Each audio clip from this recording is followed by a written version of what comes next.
dans un bureau discret caché quelque part en Europe occidentale, en 1871, un homme souvent représenté coiffé d'un chapeau et enveloppé dans un long manteau aurait rédigé une lettre cryptée. Mais ce n'était pas une simple lettre, le texte renfermait des symboles mêlant astrologie, cabale et numérologie, alignant des étoiles et des noms selon une codification étrange, faisant allusion à des territoires éloignés d'Orient. Il se dit que cet homme appartenait à un cercle influent, peut-être lié à des sociétés secrètes fréquentées par des aristocrates, des francs-maçons et des intellectuels de l'époque. Son but ne semblait ni utopique ni philosophique selon les récits transmis dans des cercles fermés, il mettait en garde contre un affrontement à venir entre une région appelée Terre du Feu et une autre surnommée Vallée des Jungs, des métaphores qui, aujourd'hui, pourraient être comprises comme des références à l'Iran montagneux et au territoire sémitique du Levant. La précision des termes, bien que voilée, est troublante, chaque expression semble porter un poids prophétique, résonnant étrangement avec les tensions géopolitiques du XXIe siècle. Cette lettre est demeurée inconnue pendant des décennies. On raconte qu'elle fut enfermée dans un coffre privé, transmise entre quelques initiés et jamais révélée au grand public. Des rumeurs affirment que son existence aurait été délibérément étouffée par des figures influentes de l'époque ou par crainte que le document ne devienne une prophétie autoréalisatrice. L'auteur supposé de la lettre reste entouré de mystères, tout comme ses liens avec certains réseaux de pouvoir. Mais ceux qui ont pu consulter le texte décrivent des passages reliant cet affrontement futur à une division ancienne entre les peuples iraniens et ceux qui occuperaient plus tard la Palestine. Ces fragments sont décrits comme troublants, chargés de symboles ne prenant pleinement sens que lorsqu'on les confronte au grand tournant historique du XXe et XXIe siècle. Pour beaucoup, il est impensable qu'un homme en 1871 ait pu prévoir un conflit d'une telle complexité et c'est précisément ce qui alimente l'aura d'énigme entourant cette lettre. Et si ces mots anciens étaient plus qu'une simple spéculation ? Si derrière chaque symbole se cachait un fil conducteur, tendu depuis les profondeurs du passé jusqu'aux crises actuelles ? Ce que vous êtes sur le point de découvrir ne se limite pas à une théorie, c'est un miroir déformant du présent, une mise en garde qui, peut-être, a toujours été là, attendant que quelqu'un l'écoute. Si cette idée éveille déjà en vous une curiosité ou une inquiétude profonde, n'hésitez pas à laisser un like, à partager cette vidéo avec un ami friand de mystère, et à vous abonner. Car ce n'est que le début, et la suite vous fera remettre en question bien plus que l'histoire elle-même. Lorsqu'on parle de l'Iran et d'Israël aujourd'hui, la plupart des gens pensent immédiatement aux tensions récentes, aux menaces réciproques, aux alliances fragiles et aux discours radicaux qui embrasent le Moyen-Orient.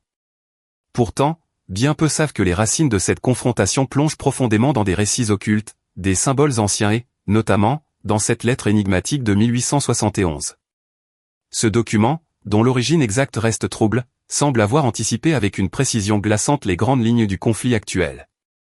Mais le plus dérangeant, c'est de constater à quel point les événements contemporains semblent suivre, ligne après ligne, les prédictions codées de cette lettre, comme si le monde ne faisait pas que vivre son histoire, mais exécuter un plan déjà écrit. Le texte ne mentionne jamais explicitement l'Iran ou Israël, bien sûr, mais parle de peuples du désert et de nations du feu sacré, des expressions poétiques qui prennent une toute autre signification lorsqu'on les confronte aux réalités géopolitiques modernes. Et ce n'est pas tout, les descriptions de territoires, les références astrologiques aux constellations en lien avec certaines latitudes, les cycles de guerre et de silence, tout semble avoir été prédit. Et tout se répète. L'Iran, en tant que nation, incarne une mémoire millénaire. Héritier de l'Empire perse, ce pays a forgé une identité farouchement indépendante, centrée sur la spiritualité, la résistance et la préservation de ses valeurs ancestrales. Israël, de son côté, est né dans les cendres du traumatisme mondial de la Seconde Guerre mondiale, comme une réponse à l'extermination, mais aussi comme le point de départ d'une tension permanente. Depuis sa création, Israël a été le théâtre de conflits religieux, politiques et territoriaux qui semblent ne jamais cesser. Ces deux nations, bien qu'éloignées en distance et en culture, sont liées de manière invisible, poussées vers une opposition que peu osent remettre en cause. Dans la lettre, l'auteur évoque deux flammes qui ne se rencontrent jamais, mais qui se consument mutuellement à distance. Cette métaphore évoque la guerre par procuration, la confrontation indirecte, ce jeu d'échecs où chaque coup semble soigneusement orchestré par des mains que personne ne voit. Et si, derrière chaque provocation, chaque discours, chaque acte militaire, il y avait une volonté plus ancienne, plus froide, presque rituelle ? La lettre évoque également un élément troublant, le chemin du sang entre les temples et les puits de pétrole. Une phrase qui, à première vue, paraît poétique, mais qui, à la lumière du contexte actuel, devient d'une précision effrayante. Elle renvoie aux routes stratégiques du Moyen-Orient, à ces corridors énergétiques surveillés et disputés par des puissances qui semblent jouer une toute autre partie. L'or noir, moteur des conflits modernes, devient ici un lien invisible entre le spirituel et le matériel, entre le sacré et le stratégique. Mais ce que peu de gens comprennent, c'est que cette vision du monde n'est pas née d'un caprice. Si l'on croit à cette lettre, il s'agirait d'un plan, d'un dessein ancien transmis et protégé par des élites qui ne craignent ni la guerre ni le chaos parce qu'elles en tirent profit. Et si tout cela n'était pas une prophétie, mais un programme, soigneusement mis en œuvre, génération après génération? Cette idée suffit à glacer le sang, car elle suggère que notre époque, notre douleur, nos guerres, tout cela pourrait n'être qu'un acte dans une pièce millénaire. Et vous, que pensez-vous de tout cela? Peut-être qu'en lisant ces lignes, quelque chose en vous commence à s'agiter. Une intuition. Une sensation que quelque chose cloche, que l'histoire n'est pas ce qu'on vous a appris. Si c'est le cas, je vous invite à écrire dans les commentaires, quelque chose ne tourne pas rond et je commence à voir clair. Copiez et collez cette phrase pas seulement pour moi, mais pour d'autres personnes qui lisent et ressentent la même chose que vous. Votre commentaire pourrait être le déclic pour quelqu'un d'autre. Partagez cette vidéo. Abonnez-vous. Activez les notifications. Plus nous serons nombreux à voir le schéma, plus la vérité aura une chance de percer. À mesure que nous plongeons plus profondément dans les liens entre la lettre de 1871 et le conflit Iran-Israël, une vérité dérangeante commence à émerger. Ce que nous pensions être une simple guerre géopolitique moderne révèle en réalité une structure ancienne, répétitive, presque cyclique, comme si les événements actuels n'étaient que la reproduction rituelle d'un scénario écrit il y a des générations. La lettre décrit un troisième conflit comme un rite de purification globale, un affrontement entre visions du monde, entre fois irréconciliables, mais orchestré par des forces occultes opérant en coulisses. L'auteur souvent identifié, à tort ou à raison, comme Albert Pike parle d'un affrontement final où l'humanité sera poussée à choisir entre la foi aveugle et la raison absolue. Ce choix, loin d'être abstrait, s'incarne dans les extrêmes que l'on voit aujourd'hui, l'un religieux, l'autre technologique. Et ce n'est pas une coïncidence si les deux nations citées symboliquement dans la lettre l'altère du feu et le sanctuaire du désert s'opposent exactement sur ce terrain. Ce qui est encore plus troublant, c'est la manière dont les deux camps se battent sans jamais se confronter directement. L'Iran soutient des groupes comme le Hezbollah ou le Hamas, finance des milices et influence l'opinion régionale. Israël, lui, agit par le biais d'alliances avec les États-Unis, les puissances occidentales et les technologies de surveillance les plus avancées. Mais derrière ces oppositions visibles, la lettre évoque un concept glaçant, le combat où les mains sont autres, mais le sang est toujours le même. Ce n'est pas une guerre déclarée. C'est une guerre d'usure, une guerre psychologique, une guerre d'image. Une guerre où la peur est plus puissante que la bombe. Et tout cela, selon les mots de la lettre, ne serait pas le fruit du hasard, mais la mise en œuvre progressive d'un plan visant à fragmenter l'esprit humain jusqu'à ce que celui-ci accepte une nouvelle structure de domination, douce, technologique, totale. Un autre passage mentionne le point où les trois dragons tournent leur regard. Beaucoup interprètent cette image comme une référence à Jérusalem. Ville sainte pour les Juifs, les chrétiens et les musulmans, elle est au centre de toutes les passions, de toutes les tensions, de tous les discours. Ce n'est pas un hasard si chaque incident à Jérusalem a des répercussions immédiates sur l'ensemble du monde. La lettre semble suggérer que cette ville deviendra, tôt ou tard, l'épicentre d'un événement mondial qui redéfinira la perception humaine du sacré. Les fouilles, les conflits religieux, la surveillance militaire, les tensions diplomatiques, tout pointe vers ce scénario. Et si la lettre disait vrai? Et si Jérusalem n'était pas seulement un symbole, mais le mécanisme déclencheur d'un cataclysme politique et spirituel planifié? Ce qui rend cette hypothèse encore plus crédible, c'est l'enchaînement presque chorégraphié des événements, assassinats ciblés, cyberattaques, drones anonymes, menaces voilées à l'ONU. Rien ne semble accidentel. La lettre affirme que ce troisième conflit ne commencera pas par une déclaration de guerre, mais par une série d'événements qui, mis bout à bout, forceront les peuples à choisir un camp. Et si vous regardez les réseaux sociaux, les forums, les médias, vous verrez cette division s'intensifier. Ce n'est plus une question de géographie. C'est une bataille pour la conscience. Chacun est poussé à s'identifier à un camp, à haïr l'autre, à choisir une vision du monde. Et c'est exactement ce que la lettre annonçait, une guerre invisible, une guerre de perception, une guerre intérieure. Si vous êtes encore ici, c'est que vous sentez que cette histoire va bien au-delà des frontières, des armées ou des alliances.